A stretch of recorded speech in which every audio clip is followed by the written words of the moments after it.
ભગવાનને શરણે થઈને રહેશું તો ભગવાન આપણા પાપને અવગુણને નહીં જુએ. જન અવગુણ પ્રભુ માન ન કાહુ. ભગવાન એવા છે કે પોતાના ભક્તના અવગુણ જોતા નથી.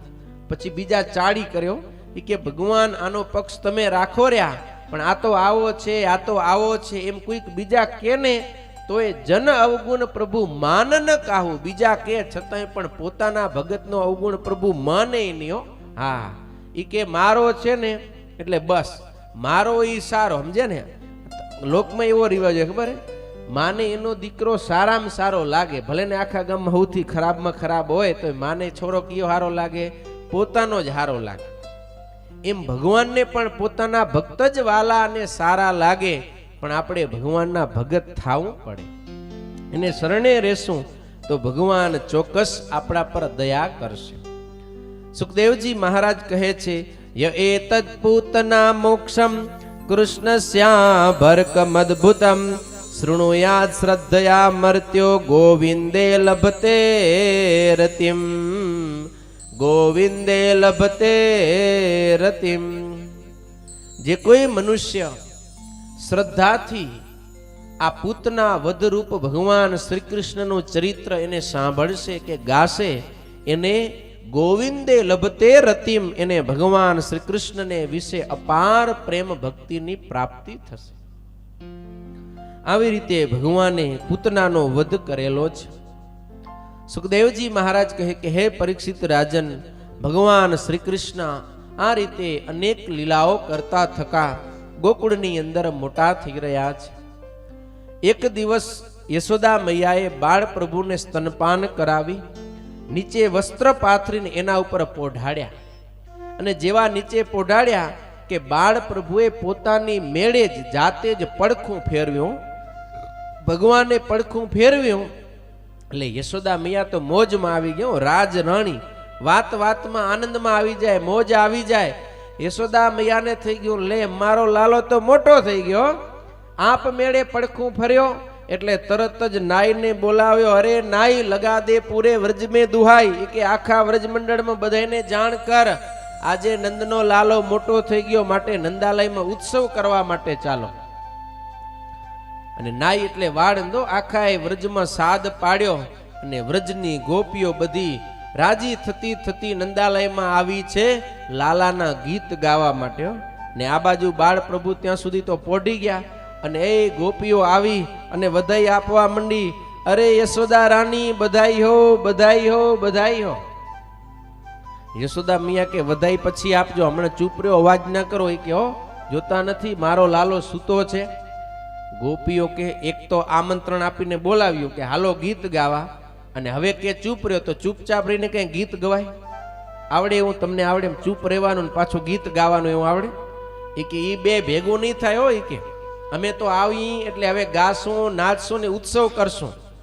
યશોદા મૈયા કે જો હું ઉત્સવ કરવાની ના નથી પાડતી, પણ થોડીક વાર ઊભી રહ્યો. એ કે બધાને ઊભી રાખી અને યશોદા મૈયા બાળ પ્રભુને લઈ અને આંગણામાં, ઘરની બારે આંગણામાં એક ગાડું હતું, ગાડા નીચે ખોઈ બનાવી, સિંકું કહીએ ને આપણે સિંકું, એમ ઘોડિયા ટાઈપ ખોઈ બનાવી, એમાં બાળ પ્રભુને પોઢાડી દીધા. પછી ઘરમાં જેટલું ગોરસ હતું, ગોરસ એટલે કે દૂધ, માખણ, દહીં, છાશ વગેરે, ઘી, આ બધું. અને કેટલું હતું તમને ખબર એમ? નંદ બાબાની ઘરે કેટલી ગાયો દૂધતી હતી? હે, અમારા ગાયક સંતોય ને એમ ગાય, નંદ બાબાને ઘેર 9 લાખ દૂજે. કેટલી દૂજે? 9 લાખ. એ દૂજણીઓ વહુકી ગયેલી અલગ. 9 લાખ તો દૂજણી ગાયો હતી. હવે 9 લાખ ગાયોનું દૂધ કેટલું થાય? દહીં કેટલું થાય? માખણ, ઘી કેટલું થાય? 9 લાખ ગાયો. આ બધું ગોરસ ઘરમાંથી બારે કાઢી અને એ બારે ગાડા ઉભો હતો ને એના ઉપર ગોઠવી દીધું. એટલે શું થયું? ગાડું, ગાડાની નીચે ગોવિંદ અને ગાડાની ઉપર ગોરસ. આવું દ્રશ્ય થયું. ધ્યાન કરવું હોય તો કરજો, સમજ્યા ને? આવું દ્રશ્ય છે. અને આખું એ ઘર ખાલી કરી યશોદા મૈયાએ ગોપીઓને કીધો કે હવે નાચો, ગાઓ, વગાડો ને ઉત્સવ મનાવો. અને ગોપીઓને પડી ગઈ મોજ. એટલે ગોપીઓ બધી છે ને એ મોજથી ગાવા લાગી, વગાડવા લાગી, અને ધીરે ધીરે નાચવામાં ગાવામાં. પછી ભગવાન ભૂલાઈ ગયા. ભગવાન ભૂલાઈ ગયા એટલે ભગવાને બારે વિચાર કર્યો એ કે ઉત્સવ મારો થાય છે રહ્યો, પણ મને ભૂલી ગઈ, એ બરાબર કહેવાય નહીં. સમજો, કથા બહુ જીવનમાં સમજવા જેવી. ઉત્સવ મારા નિમિત્તે થાય, પણ મને ભૂલી અને નાચવાનું ને ગાવાનું ને વગાડવાનું એમાં મશગુલ બની ગઈ. એટલે ભગવાને શું કર્યું, એ કે ગોપીઓને ભાન કરાવવું પડશે. પણ ભગવાન નાનકડા બાળક છે, બાળકની પાસે એક જ હથિયાર છે. કયું કયું? રોવાનું. કયું? બાલા નામ રોદનમ બલમ. ગમે એવું અહીંયા કને એક ટેણીઓ રોવા મંડે આમ ઓછા હાથે, આપણે બધાનું ધ્યાન ત્યાં જ જાય, બધાને જોવું પડ્યો અને વ્યવસ્થા કરવી પડે, નકર કથા ન થાય. એની પાસે એક જ હથિયાર, બાલા નામ રોદનમ બલમ.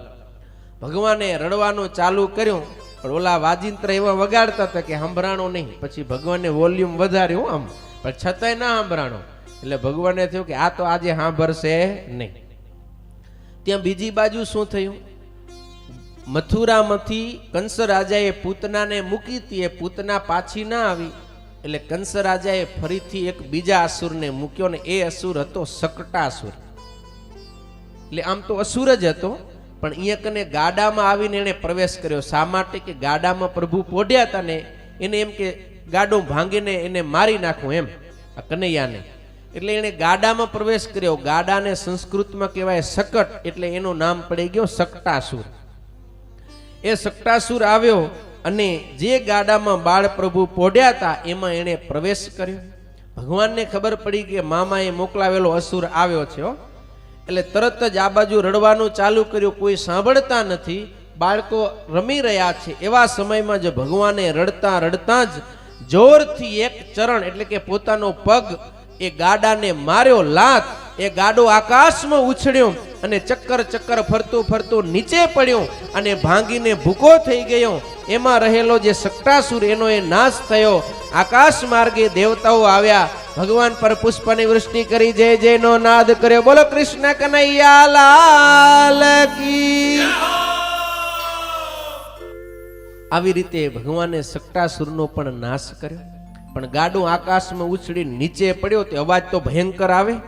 એટલો ભયંકર અવાજ આવ્યો ને, હવે ગોપીઓને ખબર પડ્યો. દોડતી દોડતી બધી બારે આવીને જ્યાં જોયું યશોદા મૈયાએ, ત્યાં તો જે ગાડામાં બાળ પ્રભુને પોઢાડ્યા હતા એ જ ગાડું ભાંગીને ભૂકો થઈ ગયો. યશોદા મૈયાને ચિંતા થઈ, બાળ પ્રભુને શોધવા લાગ્યા. તો બાળ પ્રભુ આમ છાસનો મહાસાગરની અંદર છબછબિયા કરતા હતા. કારણ કે કેટલી ગાયોનું ગોરસ ઢોરાણો, 9 લાખ ગાયોનું ગોરસ ઢોરાય તો દરિયો થાય કે ન થાય? તે નંદાલયમાં દરિયો થઈ ગયો ને ભગવાન બેઠા બેઠા છબછબિયા કરે, મજા કરે. યશોદા મૈયાએ આવીને બાળ પ્રભુને તેડી લીધા. પછી બધા વિચાર કરવા લાગ્યા, નથી તો જોરથી પવન ફૂંકાયો, નથી વાવાઝોડું આવ્યું, નથી ધરતીકંપ થયો, તો આ ગાડું ભાંગ્યું કેમ? ત્યાં તો એક છોકરો આવ્યો. એ છોકરો કે મૈયા, તમે બધા ઘરમાં ઉત્સવ કરતા હતા ને, અચાનક તારા લાલાએ રડવાનું ચાલુ કર્યું. મને વિચાર થયો કે લાવ લાલાને લઈને તમારી પાસે લઈ આવું. જેવો હું લાલા પાસે આવ્યો એ જ સમયે લાલાએ જોરથી એક લાત ગાડાને મારી કે ગાડું આકાશમાં ઉડ્યું ને પછી ધડ દઈને નીચે પડ્યું, ભાંગને ભૂકો થઈ ગયો. યશોદા મૈયા કે દારી કે કઈ ભાંગ પીકે તો નહીં આવ્યો? એ કે હે, આ હજી 2 મહિનાનો છોરો ઈ ગાડાને લાત મારે ને ગાડું આકાશમાં ઉડે, ઈ તારી વાત કોણ માનશે?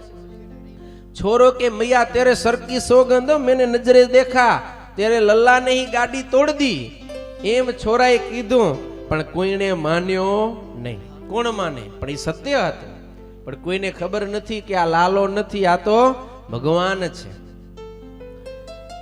પણ નંદ યશોદાને થયું કે જે થયું એ ભગવાને આપણા લાલાનું રક્ષણ કર્યું. પવિત્ર બ્રાહ્મણોને બોલાવી ગ્રહ શાંતિ ઇત્યાદિ કર્મ કરાવ્યા છે.